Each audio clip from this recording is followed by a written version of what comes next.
Hey guys, Jim Vinoski with Manufacturing Talks. Welcome back to the show. We are on chapter 2 now. I started going through all my chapters in my new book, American Manufacturing 22 Tales of Integrity, Ingenuity, and the Modest Heroes Who Built a Nation. So I'm going to go through chapter by chapter and talk about the companies I highlighted. And so today we are on, like I said, chapter 2. That's Worksman Cycles. And so I had really wanted to have a bicycle company. It wound up being a very different one from what I initially thought, but it is a great story, and I'll be digging into it here in just a minute here on Manufacturing Talks. Stay tuned.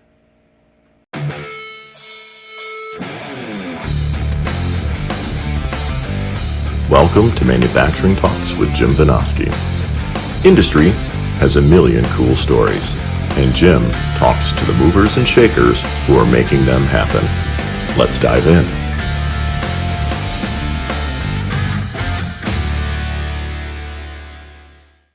Welcome back to the show. Chapter 2, Worksman Cycles. So when I was coming up with the concept for my book and featuring all these different companies that I thought were the coolest of the cool, I had one that was tied to my lifelong obsession with bicycling. It was SRAM, the bicycle components makers, which is a phenomenal story, and I can't wait to tell that one here in another few weeks. But I wanted to have a bicycle maker proper, and I've loved some American bicycle companies. I mean, you think Schwinn back in the day. Um, the Schwinn Paramount wound up eventually becoming the Waterford bicycle, and it would have been great to have someone like that, but they don't exist anymore. And even the companies that are arguably our American bicycle makers, their bikes aren't made in America for the most part. Now, I know there are some exceptions, so put them in the comments and I'll acknowledge, yes, there are a few out there, but I wasn't finding what I was looking for. So I just did a search for American bicycle makers, and Worksman popped up. And when I read about them and learned about them, the tie was phenomenal, and the fit, I just couldn't have asked for better, because what Worksman makes today primarily is the maintenance guy tricycles that you see in manufacturing plants. So talk about just the perfect fit for what I was, not necessarily what I was looking for originally. I was thinking more the racing, the sport bike. But, in a book about manufacturing, what's a better fit if you want a bicycle company than the guys who are making the ones that our maintenance guys roll around on to keep our plants operating?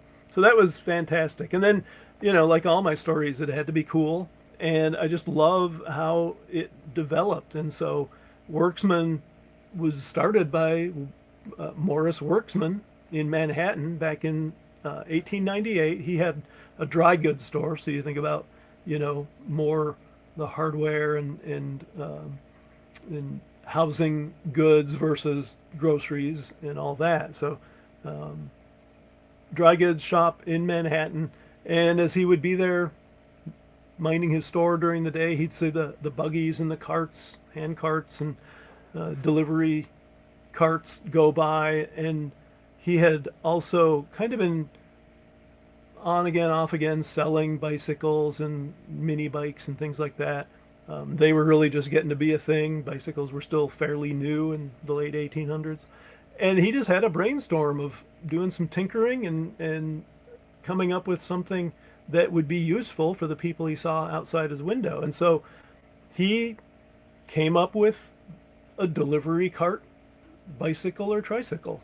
And, all the vendors loved him for it because they had now a way to get around that was easy and quicker and still serve their needs. That, gave them the opportunity to move their products to where they needed to be able to sell the most they could. And so he had a great business he established. Well, then the opportunity came when a company approached him, and they had actually gone to Schwinn first, and Schwinn decided they weren't interested in doing what this company wanted. And it was a well-known company at the time.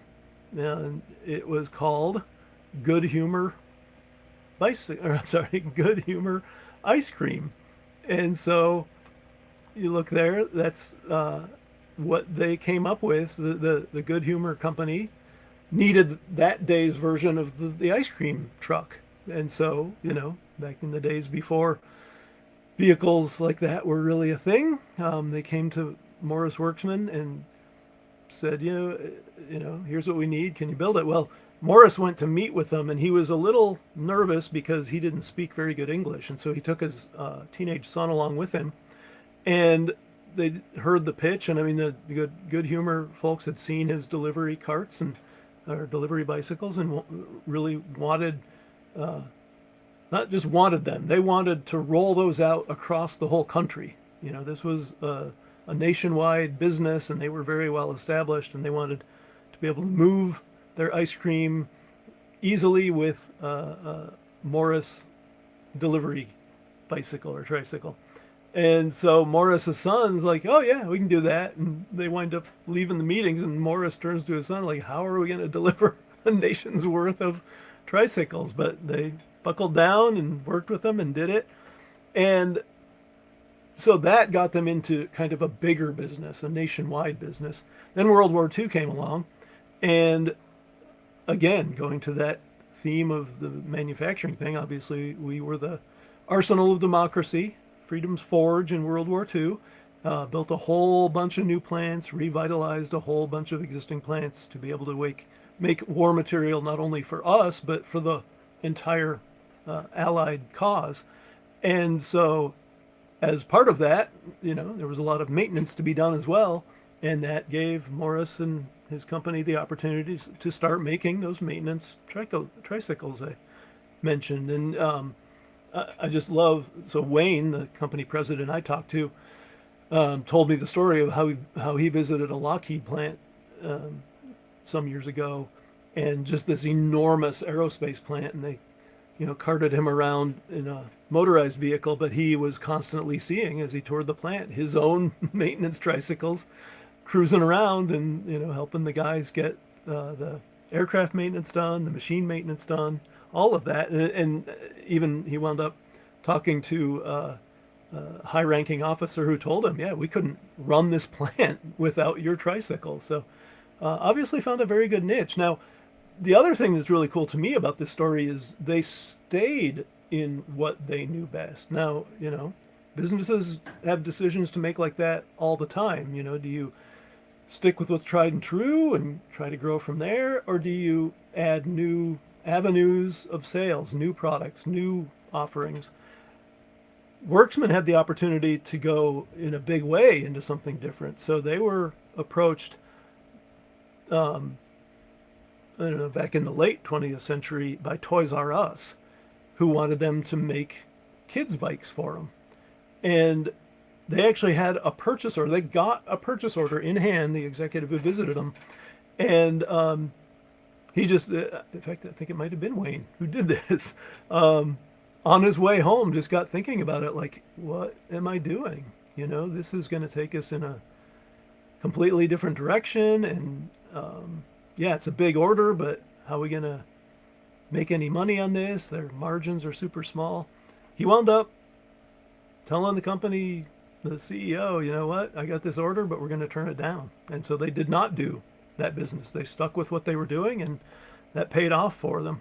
Another big change they made, though, is in 2015, they took their bicycle production, their assembly, which had always been in the New York City area, various different places. Actually started, Morris's shop was originally on the site of what was eventually the World Trade Center. So interesting, a little bit of history there. But they'd always been in the New York City area. They made the decision because of the problems with taxes and regulations and just the horrible environment for making stuff in that area.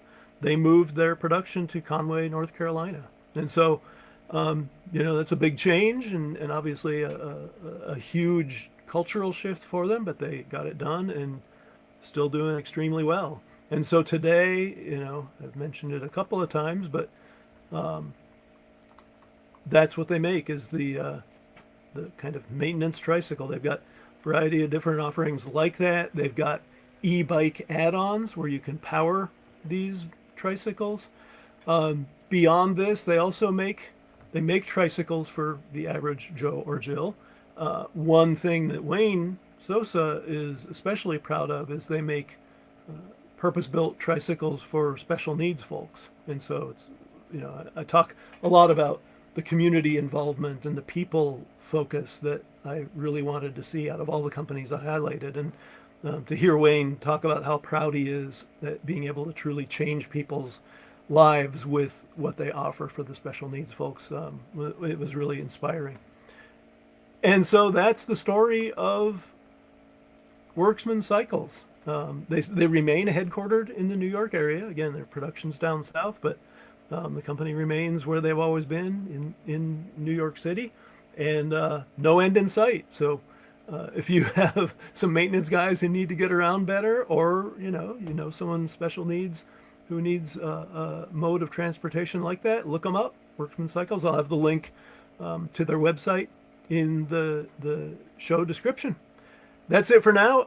We will be back again next Tuesday, and we've got a really fun and insightful show because I've got Avi Reichenthal. He is a very deep thinker in the manufacturing world. He was CEO of 3D Systems for quite a stretch, about a dozen years. And he had a great article about what we need to do to bring young people back into the manufacturing and technical work world. And it goes beyond training. He talked about belief and what we need to do, and it's around storytelling, and it's around doing our own marketing. So he will be here with us next week, and we're here every Tuesday. Tune in with us. We'll have a great show. And until then, Jim Vinoski.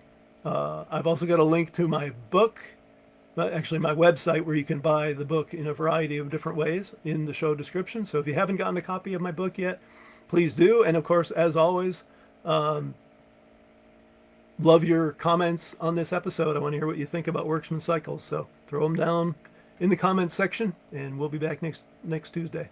Until then, Jim Vinoski with Manufacturing Talk, signing off. See ya.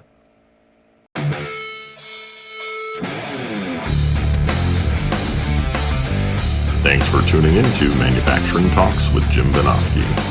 Watch for new episodes dropping every Tuesday.